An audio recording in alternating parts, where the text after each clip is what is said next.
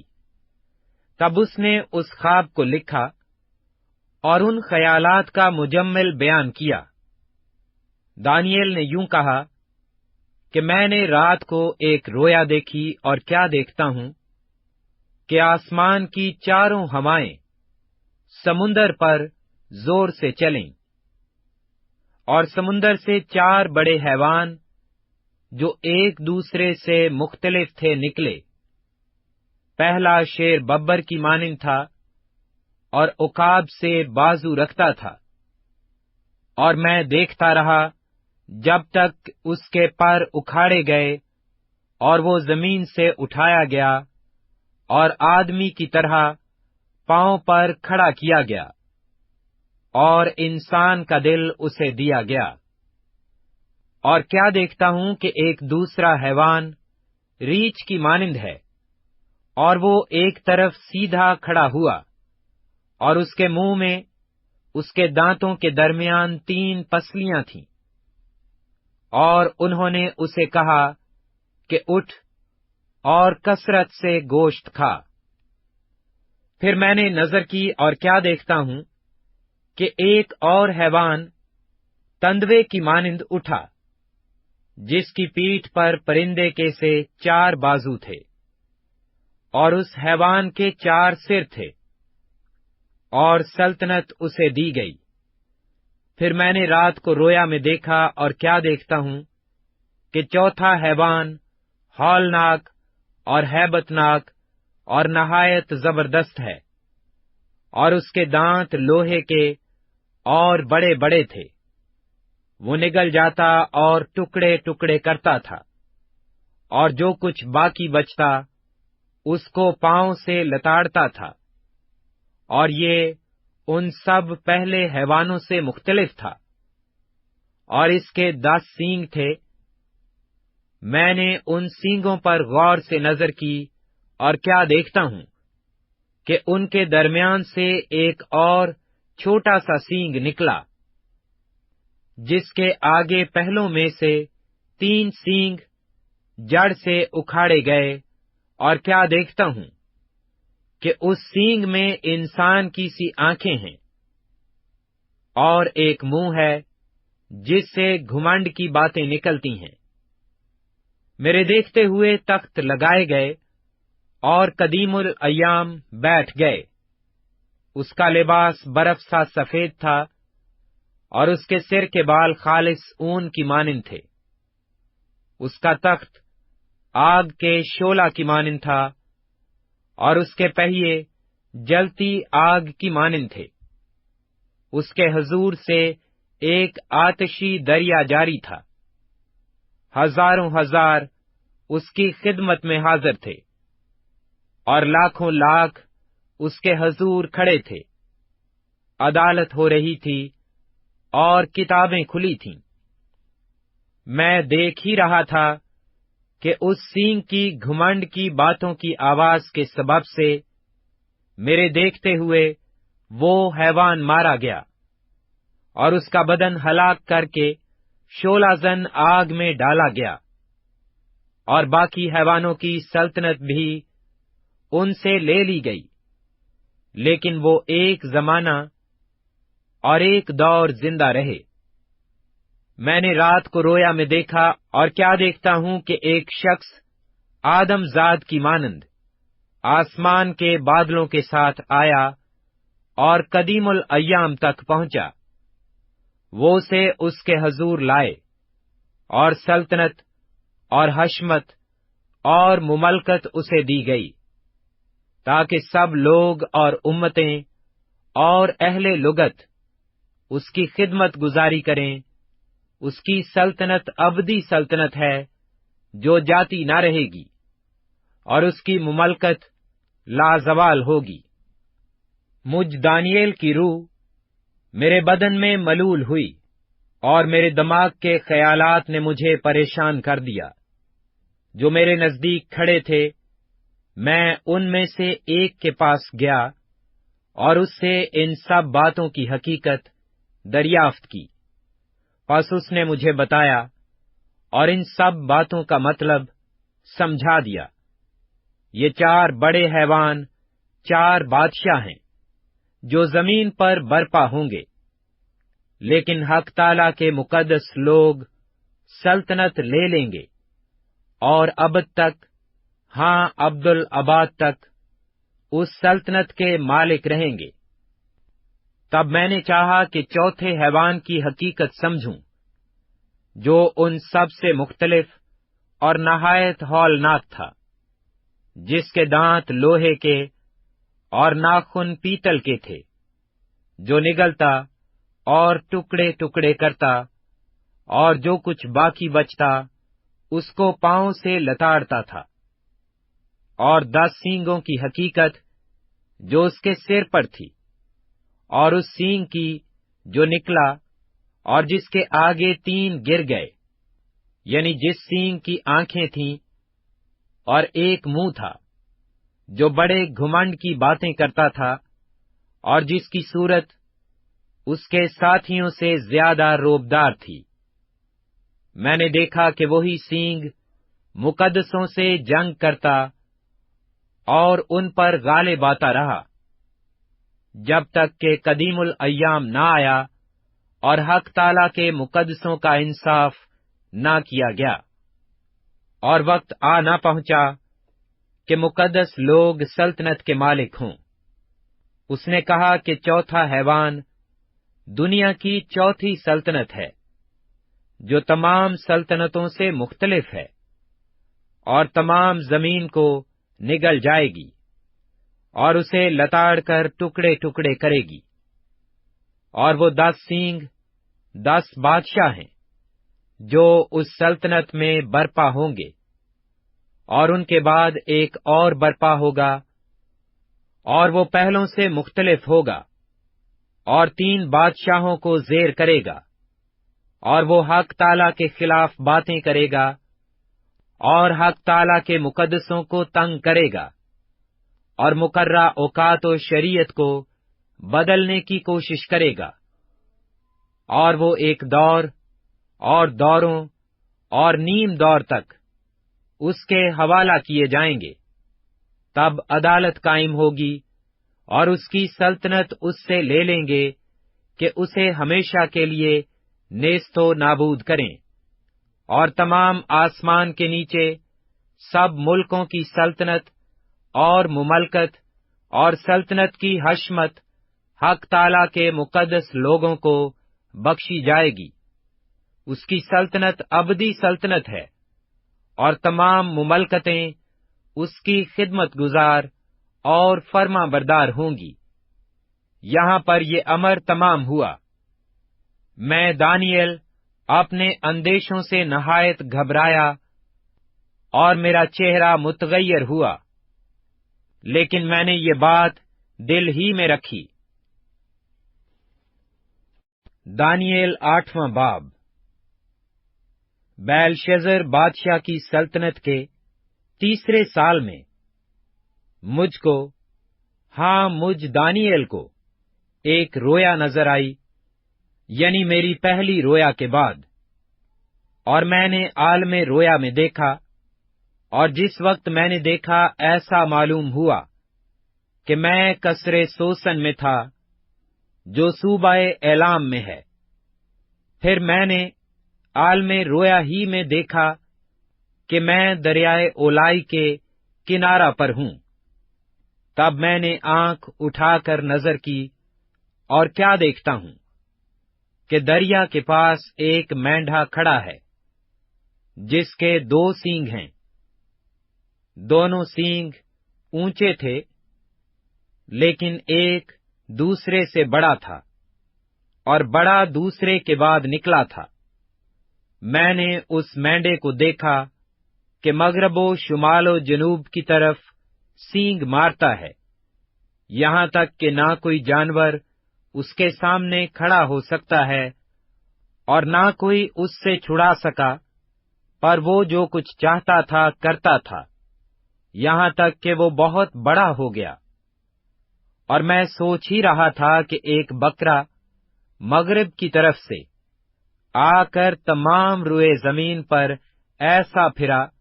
کہ زمین کو بھی نہ چھوا، اور اس بکرے کی دونوں آنکھوں کے درمیان ایک عجیب سینگ تھا، اور وہ اس 2 سینگ والے مینڈھے کے پاس جسے میں نے دریا کے کنارے کھڑا دیکھا آیا اور اپنے زور کے قہر سے اس پر حملہ آور ہوا، اور میں نے دیکھا کہ وہ مینڈھے کے قریب پہنچا، اور اس کا غضب اس پر بھڑکا، اور اس نے مینڈھے کو مارا اور اس کے دونوں سینگ توڑ ڈالے، اور مینڈھے میں اس کے مقابلہ کی تاب نہ تھی۔ پس اس نے اسے زمین پر پٹک دیا اور اسے لتاڑا، اور کوئی نہ تھا کہ مینڈھے کو اس سے چھڑا سکے۔ اور وہ بکرا نہایت بزرگ ہوا، اور جب وہ نہایت زوراور ہوا تو اس کا بڑا سینگ ٹوٹ گیا، اور اس کی جگہ 4 عجیب سینگ آسمان کی چاروں ہواؤں کی طرف نکلے، اور ان میں سے ایک چھوٹا سینگ نکلا، جو جنوب اور مشرق اور جلالی ملک کی طرف بے نہایت بڑھ گیا، اور وہ بڑھ کر اجرام فلک تک پہنچا، اور اس نے بعض اجرام فلک اور ستاروں کو زمین پر گرا دیا اور ان کو لتاڑا، بلکہ اس نے اجرام کے فرما روا تک اپنے آپ کو بلند کیا، اور اس سے دائمی قربانی کو چھین لیا اور اس کا مقدس گرا دیا، اور اجرام خطاکاری کے سبب سے دائمی قربانی سمیت اس کے حوالہ کیے گئے، اور اس نے سچائی کو زمین پر پٹک دیا، اور وہ کامیابی کے ساتھ یوں ہی کرتا رہا۔ تب میں نے ایک قدوسی کو کلام کرتے سنا، اور دوسرے قدوسی نے اسی قدوسی سے جو کلام کرتا تھا پوچھا کہ دائمی قربانی اور ویران کرنے والی خطاکاری کی رویا، جس میں مقدس اور اجرام پامال ہوتے ہیں، کب تک رہے گی؟ اور اس نے مجھ سے کہا کہ 2300 صبح و شام تک، اس کے بعد مقدس پاک کیا جائے گا۔ پھر یوں ہوا کہ جب میں دانیل نے یہ رویا دیکھی اور اس کی تعبیر کی فکر میں تھا، تو کیا دیکھتا ہوں کہ میرے سامنے کوئی انسان صورت کھڑا ہے، اور میں نے اولائی میں سے آدمی کی آواز سنی، جس نے بلند آواز سے کہا کہ اے جبرائیل، اس شخص کو اس رویا کے معنی سمجھا دے۔ چنانچہ جہاں میں کھڑا تھا نزدیک آیا، اور اس کے آنے سے میں ڈر گیا اور منہ کے بل گر پڑا۔ اس نے مجھ سے کہا، اے آدم زاد، سمجھ لے کہ یہ رویا آخری زمانہ کی بابت ہے۔ اور جب وہ مجھ سے باتیں کر رہا تھا، میں گہری نیند میں منہ کے بل زمین پر پڑا تھا، لیکن اس نے مجھے پکڑ کر سیدھا کھڑا کیا اور کہا کہ دیکھ، میں تجھے سمجھاؤں گا کہ قہر کے آخر میں کیا ہوگا، کیونکہ یہ امر آخری مقررہ وقت کی بابت ہے۔ جو مینڈھا تو نے دیکھا، اس کے دونوں سینگ مادی اور فارس کے بادشاہ ہیں، اور وہ جسیم بکرا یونان کا بادشاہ ہے، اور اس کی آنکھوں کے درمیان کا بڑا سینگ پہلا بادشاہ ہے، اور اس کے ٹوٹ جانے کے بعد اس کی جگہ جو 4 اور نکلے، وہ 4 سلطنتیں ہیں جو اس کی قوم میں قائم ہوں گی، لیکن ان کا اقتدار اس کا سا نہ ہوگا، اور ان کی سلطنت کے آخری ایام میں جب خطاکار لوگ حد تک پہنچ جائیں گے، تو ایک ترش رو اور رمز شناس بادشاہ برپا ہوگا۔ یہ بڑا زبردست ہوگا، لیکن اپنی قوت سے نہیں، اور عجیب طرح سے برباد کرے گا، اور برومند ہوگا، اور کام کرے گا، اور زوراوروں اور مقدس لوگوں کو ہلاک کرے گا، اور اپنی چترائی سے ایسے کام کرے گا کہ اس کی فطرت کے منصوبے اس کے ہاتھ میں خوب انجام پائیں گے، اور دل میں بڑا گھمنڈ کرے گا، اور صلح کے وقت میں بتھیروں کو ہلاک کرے گا۔ وہ بادشاہوں کے بادشاہ سے بھی مقابلہ کرنے کے لیے اٹھ کھڑا ہوگا، لیکن بے ہاتھ ہلائے ہی شکست کھائے گا۔ اور یہ صبح و شام کی رویا جو بیابان میں ہوئی یقینی ہے، لیکن تو اس رویا کو بند کر رکھ، کیونکہ اس کا علاقہ بہت دور کے ایام سے ہے۔ اور مجھ دانیل کو غش آیا، اور میں چند روز تک بیمار پڑا رہا۔ پھر میں اٹھا اور بادشاہ کا کاروبار کرنے لگا، اور میں رویا سے پریشان تھا، لیکن اس کو کوئی نہ سمجھا۔ دانیل 9واں باب۔ دارا ابن اخسو یرس جو مادیوں کی نسل سے تھا اور کسدیوں کی مملکت پر بادشاہ مقرر ہوا، اس کے پہلے سال میں، یعنی اس کی سلطنت کے پہلے سال میں دانیل نے کتابوں میں ان برسوں کا حساب سمجھا جن کی بابت خداوند کا کلام یرمیہ نبی پر نازل ہوا کہ یروشلم کی بربادی پر 70 برس پورے گزریں گے۔ اور میں نے خداوند خدا کی طرف رخ کیا، اور میں منت اور مناجات کر کے اور روزہ رکھ کر اور ٹاٹ اوڑھ کر اور راکھ پر بیٹھ کر اس کا طالب ہوا۔ اور میں نے خداوند اپنے خدا سے دعا کی اور اقرار کیا اور کہا، اے خداوند عظیم اور محیب خدا، تو اپنے فرما بردار محبت رکھنے والوں کے لیے اپنے عہد و رحم کو قائم رکھتا ہے۔ ہم نے گناہ کیا، ہم برگشتہ ہوئے، ہم نے شرارت کی، ہم نے بغاوت کی، بلکہ ہم نے تیرے احکام و آئین کو ترک کیا ہے، اور ہم تیرے خدمت گزار نبیوں کے شنوا نہیں ہوئے، جنہوں نے تیرا نام لے کر ہمارے بادشاہوں اور عمرا سے اور ہمارے باپ دادا اور ملک کے سب لوگوں سے کلام کیا۔ اے خداوند، صداقت تیرے لیے ہے اور رسوائی ہمارے لیے، جیسا اب یہودا کے لوگوں اور یروشلم کے باشندوں اور دور و نزدیک کے تمام بنی اسرائیل کے لیے ہے، جن کو تو نے تمام ممالک میں ہانک دیا، کیونکہ انہوں نے تیرے خلاف گناہ کیا۔ اے خداوند، رسوائی ہمارے لیے ہے، ہمارے بادشاہوں، ہمارے عمرا اور ہمارے باپ دادا کے لیے، کیونکہ ہم تیرے گنہگار ہوئے۔ خداوند خدا، ہمارا خدا رحیم و غفور ہے، اگرچہ ہم نے اس سے بغاوت کی۔ ہم خداوند اپنے خدا کی آواز کے شنوا نہیں ہوئے کہ اس کی شریعت پر جو اس نے اپنے خدمت گزار نبیوں کی معرفت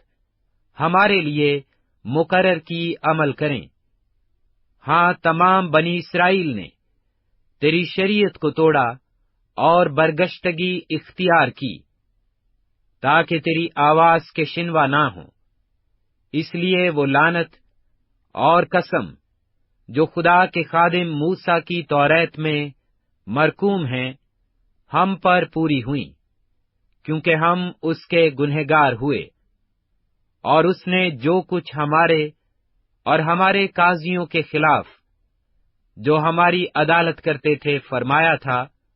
ہم پر بلائے عظیم لا کر ثابت کر دکھایا، کیونکہ جو کچھ یروشلم سے کیا گیا وہ تمام جہان میں اور کہیں نہیں ہوا، جیسا موسیٰ کی توریت میں مرقوم ہے۔ یہ تمام مصیبت ہم پر آئی، تو بھی ہم نے خداوند اپنے خدا سے التجا نہ کی، کہ ہم اپنی بد کرداری سے باز آتے اور تیری سچائی کو پہچانتے۔ اس لیے خداوند نے بلا کو نگاہ میں رکھا اور اس کو ہم پر نازل کیا، کیونکہ خداوند ہمارا خدا اپنے سب کاموں میں جو وہ کرتا ہے صادق ہے، لیکن ہم اس کی آواز کے شنوا نہ ہوئے۔ اور اب اے خداوند ہمارے خدا، جو زور آور بازو سے اپنے لوگوں کو ملک مصر سے نکال لایا اور اپنے لیے نام پیدا کیا، جیسا آج کے دن ہے، ہم نے گناہ کیا، ہم نے شرارت کی۔ اے خداوند، میں تیری منت کرتا ہوں کہ تو اپنی تمام صداقت کے مطابق اپنے قہر و غضب کو اپنے شہر یروشلم یعنی اپنے کوہ مقدس سے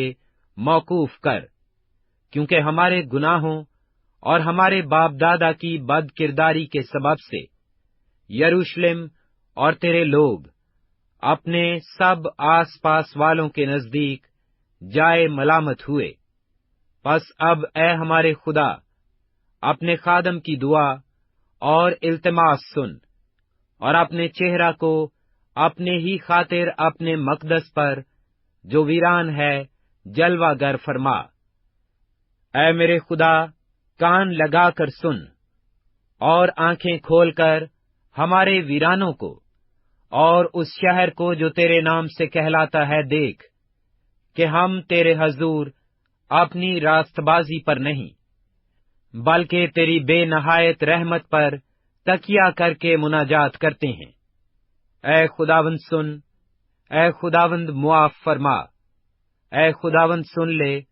اور کچھ کر۔ اے میرے خدا، اپنے نام کی خاطر دیر نہ کر، کیونکہ تیرا شہر اور تیرے لوگ تیرے ہی نام سے کہلاتے ہیں۔ اور جب میں یہ کہتا اور دعا کرتا اور اپنے اور اپنی قوم اسرائیل کے گناہوں کا اقرار کرتا تھا، اور خداوند اپنے خدا کے حضور اپنے خدا کے کوہ مقدس کے لیے مناجات کر رہا تھا، ہاں میں دعا میں یہ کہہ ہی رہا تھا کہ وہی شخص جبرائیل جسے میں نے شروع میں رویا میں دیکھا تھا، حکم کے مطابق تیز پروازی کرتا ہوا آیا، اور شام کی قربانی گزراننے کے وقت کے قریب مجھے چھوا، اور اس نے مجھے سمجھایا اور مجھ سے باتیں کیں اور کہا، اے دانیئیل، میں اب اس لیے آیا ہوں کہ تجھے دانش و فہم بخشوں۔ تیری مناجات کے شروع ہی سے میں حکم صادر ہوا، اور میں آیا ہوں کہ تجھے بتاؤں، کیونکہ تو بہت عزیز ہے۔ پس تو غور کر اور رویا کو سمجھ لے۔ تیرے لوگوں اور تیرے مقدس شہر کے لیے 70 ہفتے مقرر کیے گئے کہ خطا کاری اور گناہ کا خاتمہ ہو جائے، بد کرداری کا کفارہ دیا جائے، ابدی راست بازی قائم ہو، رویا و نبوت پر مہر ہو، اور پاک ترین مقام ممسو کیا جائے۔ پس تو معلوم کر اور سمجھ لے کہ یروشلم کی بحالی اور تعمیر کا حکم صادر ہونے سے ممسو فرما روا تک 7 ہفتے اور 62 ہفتے ہوں گے۔ تب پھر بازار تعمیر کیے جائیں گے اور فصیل بنائی جائے گی، مگر مصیبت کے ایام میں، اور 62 ہفتوں کے بعد وہ ممسو قتل کیا جائے گا، اور اس کا کچھ نہ رہے گا، اور ایک بادشاہ آئے گا جس کے لوگ شہر اور مقدس کو مسمار کریں گے،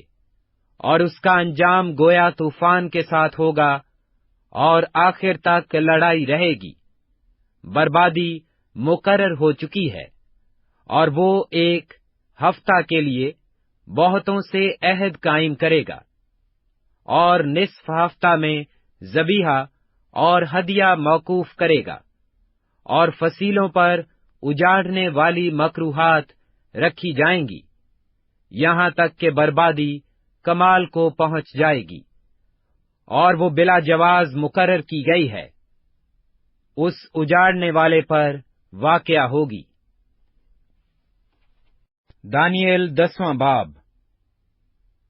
شاہ فارس خورس کے تیسرے سال میں دانیل پر، جس کا نام بیل تشذر رکھا گیا، ایک بات ظاہر کی گئی، اور وہ بات سچ اور بڑی لشکر کشی کی تھی، اور اس نے اس بات پر غور کیا اور اس رویا کو بھید سمجھا۔ میں دانیل ان دنوں میں 3 ہفتوں تک ماتم کرتا رہا، نہ میں نے لذیذ کھانا کھایا، نہ گوشت، اور میں نے میرے منہ میں دخل پایا، اور نہ میں نے تیل ملا، جب تک کہ پورے 3 ہفتے گزر نہ گئے۔ اور پہلے مہینے کی 24ویں تاریخ کو، جب میں بڑے دریا یعنی دریائے دجلہ کے کنارہ پر تھا، میں نے آنکھ اٹھا کر نظر کی،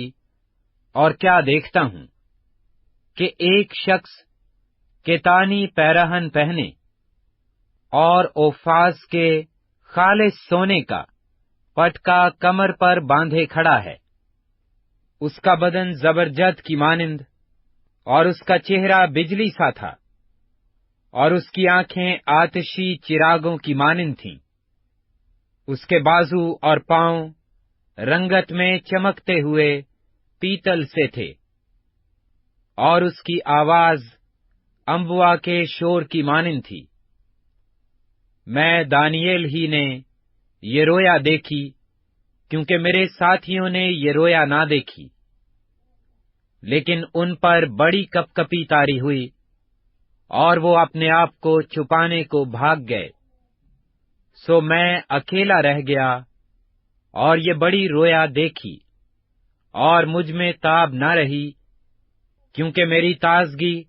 پزمردگی سے بدل گئی، اور میری طاقت جاتی رہی۔ پر میں نے اس کی آواز اور باتیں سنی، اور میں اس کی آواز اور باتیں سنتے وقت منہ کے بل بھاری نیند میں پڑ گیا، اور میرا منہ زمین کی طرف تھا، اور دیکھ ایک ہاتھ نے مجھ کو چھوا اور مجھے گھٹنوں اور ہتھیلیوں پر بٹھایا، اور اس نے مجھ سے کہا، اے دانیل، عزیز مرد، جو باتیں میں تجھ سے کہتا ہوں سمجھ لے اور سیدھا کھڑا ہو جا، کیونکہ اب میں تیرے پاس بھیجا گیا ہوں۔ اور جب اس نے مجھ سے یہ بات کہی تو میں کانپتا ہوا کھڑا ہو گیا۔ تب اس نے مجھ سے کہا، اے دانیل، خوف نہ کر، کیونکہ جس روز سے تو نے دل لگایا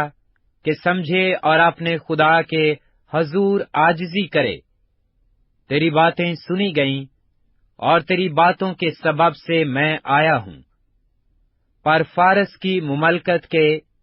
موکل نے 21 دن تک میرا مقابلہ کیا۔ پھر میکائیل، جو مقرب فرشتوں میں سے ہے،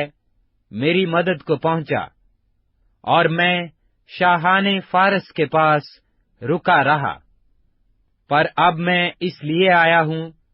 کہ جو کچھ تیرے لوگوں پر آخری ایام میں آنے کو ہے، تجھے اس کی خبر دوں، کیونکہ ہنوز یہ رویا زمانہ دراز کے لیے ہے۔ اور جب اس نے یہ باتیں مجھ سے کہیں، میں سر جھکا کر خاموش ہو رہا۔ تب کسی نے جو آدم زاد کی مانند تھا میرے ہونٹوں کو چھوا، اور میں نے منہ کھولا، اور جو میرے سامنے کھڑا تھا اس سے کہا، اے خداوند،